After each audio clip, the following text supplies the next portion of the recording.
ils arriveront, et on se retrouve dans une situation où les gens, même si vous n'êtes pas proche de certains partis d'opposition, vous finissez par être gêné par ce qui se passe. Je vais vous dire, j'ai fait partie de ceux qui ont critiqué de la manière la plus virulente possible le président Yahi Boni, lorsque le président Yahi Boni était à la tête de cet État. Je l'ai critiqué de manière virulente parce que, comme beaucoup de gens dans la diaspora, je n'ai pas aimé ce qu'il représentait, l'image qu'il donnait du Bénin à l'extérieur. Le président Yahi Boni, qui est quelqu'un pourtant de très intelligent, donnait l'impression de jouer à l'âne pour obtenir du foin des institutions internationales et des Occidentaux de manière générale. C'est quelque chose qui nous gênait. Quand on voit Yahi Boni, avec son costume bleu flashy, sa cravate rouge, venir pleurer chez Charlie Hebdo, alors qu'à côté, au Nigeria, Boko Haram était en train de détruire les gens, l'image que Yahi Boni donnait du Bénin n'était pas une image qui faisait vibrer pour beaucoup d'Africains. Moi, je parle toujours dans un cadre global. Patrice Talon arrive, entre guillemets, self-made man, parce qu'il n'y a personne qui se fait complètement tout seul. Moi, je pense qu'il a su saisir les opportunités. L'argent, il n'a pas créé uniquement son cerveau. Il a été à des endroits où les moyens étaient mis à sa disposition. C'est comme ça qu'il est devenu opérateur économique. Et on souhaite à tout le monde de pouvoir être capable de s'en sortir de cette façon. Il a une science qui consiste à saisir les opportunités. Il l'a fait, reconnaissons-le. Patrice Talon arrive, ce n'est pas quelqu'un qui joue à l'âne pour obtenir du foin. Il faut être capable de le reconnaître. Il donne une impression de chef d'État fort. Pour un pays qui a eu la sensation d'être dépossédé de cette réalité, une certaine partie de la population, lorsqu'il a dit qu'il se présentait, était contente, moi le premier. Mais de la même façon, quand j'aime quelqu'un et que je vois que ce quelqu'un commence à partir dans une dérive, je ne peux pas faire comme la majorité de mes collègues qui travaillent à la télévision, qui consiste à ne pas dire la vérité par rapport à ce qui se passe. Et on peut être dans une critique juste, du juste milieu, d'accord, en disant ce qui va et en disant ce qui ne va pas. Tout simplement, j'insiste sur ce point, l'opposition gagnerait à être dans une analyse objective de ce qui se fait en face, et le président Talon gagnerait profondément à arrêter ces persécutions multiples parce qu'il n'a pas besoin de ça pour avoir un bon bilan sur le terrain économique, sur le terrain de la croissance. Aujourd'hui, on est devenu le deuxième pays en ce qui concerne la production de culture vivrière dans la zone de la CEDEAO. Ça, c'est le président Patrice Talon. Vous êtes capable de le dire. Premier en coton, je sais, si je commence à vous laisser faire le bilan de tout ce qui a été fait de bien, vous allez le faire. C'est pour ça peut-être que vous êtes là ce matin. Mais est-ce que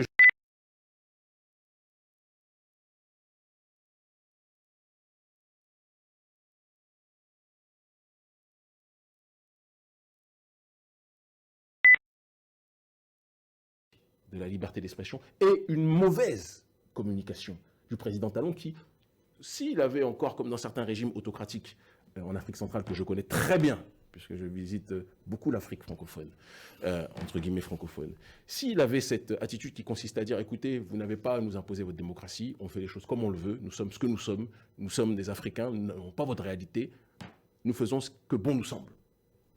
J'ai envie de vous dire qu'il ne serait pas le seul dans ce monde à faire ça. Poutine est en train de faire je ne sais combien de mandats, il va encore se présenter, et je pense qu'il sera là. Il n'assume pas son rôle autoritariste, sa dérive liberticide. Or, d'autres personnes l'assument dans le monde. Et je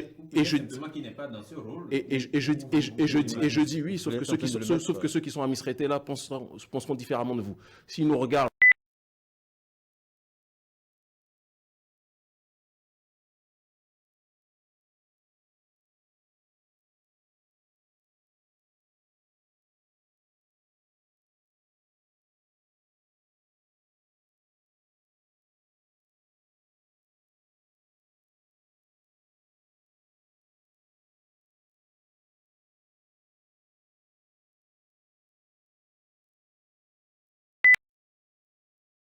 et donc, comprenons que, moi je le dis et je le répète, que le président Talon règle ses comptes avec des anciens amis qui sont devenus des ennemis, etc. On est un petit peu dans la série Dallas, je ne sais pas si vous êtes trop jeune pour connaître ça, ou la série des Feux de l'amour, je ne sais pas si ça existe encore. Quand j'étais petit, je regardais ça, où il y a des clashs organisés entre des gens d'une même caste. Aujourd'hui, je t'aime, demain, je ne t'aime plus, après-demain, je t'aimerai, etc. Mais de l'autre côté, il y a une partie de la population qui n'aime pas ce qui se passe là. Et elle est très nombreuse. Et c'est pour ça qu'on a des taux de participation records en termes de faiblesse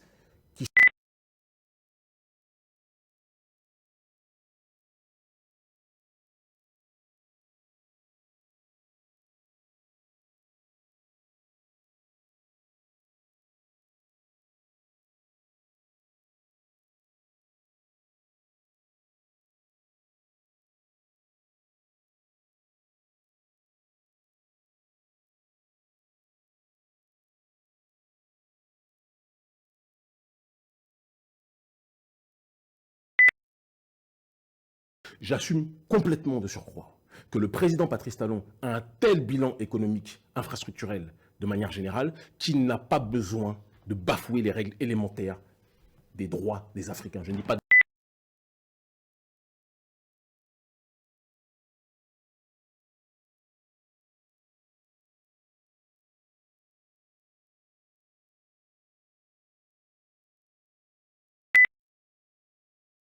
Patrice Talon est quelqu'un qui, j'en suis convaincu, aime l'Afrique, aime son peuple, aime le Bénin.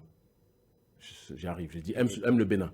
J'aimerais qu'il matérialise les choses en ce qui concerne son amour du peuple, parce que pour l'instant, le peuple ne le sent pas en grand.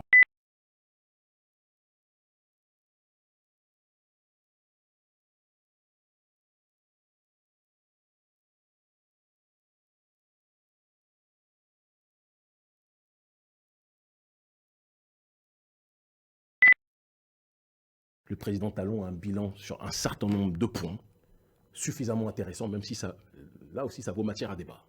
Parce que Talon le président Patrice Talon a gagné une bataille des idées, dire qu'il est le père du développement au Bénin. L'opposition a gagné une bataille des idées, dire que c'est le pire dictateur qui existe. Eh bien, entre ces deux assertions revendiquées par ces deux camps, il y a un juste milieu.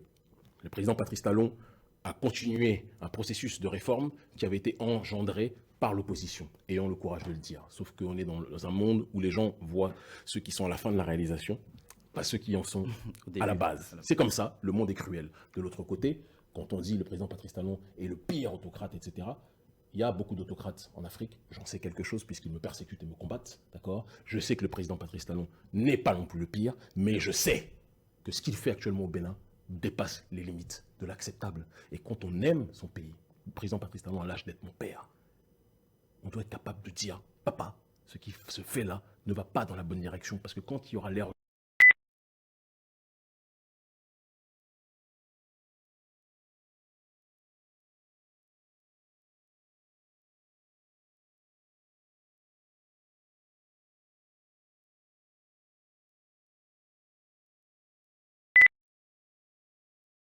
le constat politique aujourd'hui est que le Sénégal, sur un certain nombre de points de son économie, est sous emprise d'un pays comme la France et d'un certain nombre de pays comme les autorités occidentales de manière générale. Le plan Sénégal émergent est en réalité un plan Sénégal de cooptation, d'accord, de ses ressources vis-à-vis de l'extérieur, et ça, nous sommes très nombreux à le concéder, le constater, y compris un certain nombre de Sénégalais.